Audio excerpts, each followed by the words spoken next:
I'm an emergency medicine physician. What I see are when things go wrong. You don't see that. And that's, I feel for you. There's a small part of me that's like, Kim, I get it. You're a mother of 4 and you want to take things into your own hands, and I get that. But when you don't have to deal with the complications, I think it changes your perception a little bit. It's a little more fun, quite frankly. It's not fun when you're on the other side of it. And I just want to let you know, I think that's where Julie's coming from. I don't think she's attacking you at all.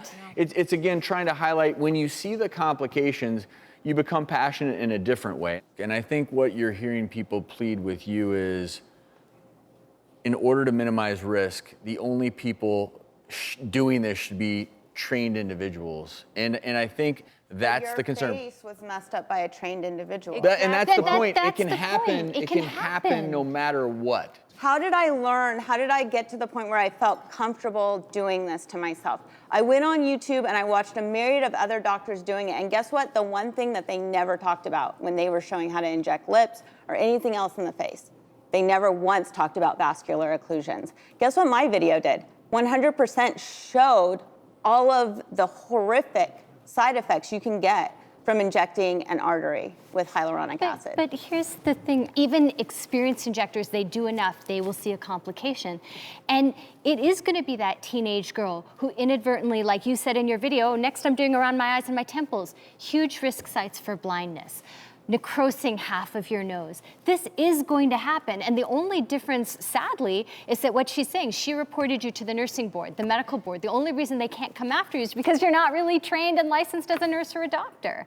But any one of us, we would have been prosecuted at this point. So you're operating in this gray zone without liability. The doctors who are online doing these videos, just like you, to get more subscribers and more likes, should take down those videos. I don't post any public training videos. I think that shouldn't be the case. I'm sure Julie doesn't as well. Well, actually, I need to play devil's advocate because Julie, you do post a lot of training videos. And are you gonna change your ways now? Because you know these DIYers are looking at your videos and they're learning from people like you. Well, I'm just gonna say, I don't think you've ever seen any of my videos because my videos are solidly around safety and about injection techniques that are safer. And I say disclaimers, do not do this at home. Do not buy fake product on the internet because those products are forever a lot of times.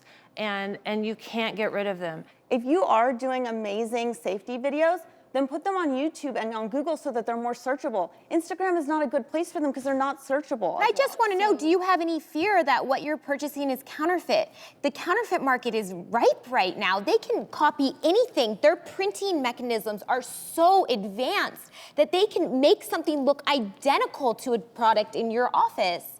Is there any fear? Certainly. There's always that concern, right? Like, because there's no way of vetting it honestly, truly. Mm-hmm. And so one of the things that I rely a lot on is other people's previous experience and talking to them and where they bought it from and what they experienced from that specific product. What if it's a bad batch? What if it was stored improperly? I mean, I always inject on my wrist first to test to see like what's going to happen. Like, am I allergic to it? Is something, going to be weird about it? But what if one of the people viewing your videos doesn't do that? Or what if they get something that's not shipped on dry ice? I can't control what people do. It's like anything online on the internet. You cannot control people's bad, risky behavior. But you can't fuel it and abet it either. You can't give them the manual for bad behavior as well. All right, the one thing that I will say is that I'm happy that you are at least concerned about safety. I'm gonna give you that because I know that you are aware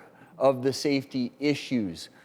But the reality is, as we've talked about throughout this show, you can't really understand the complications until you've had to take care of them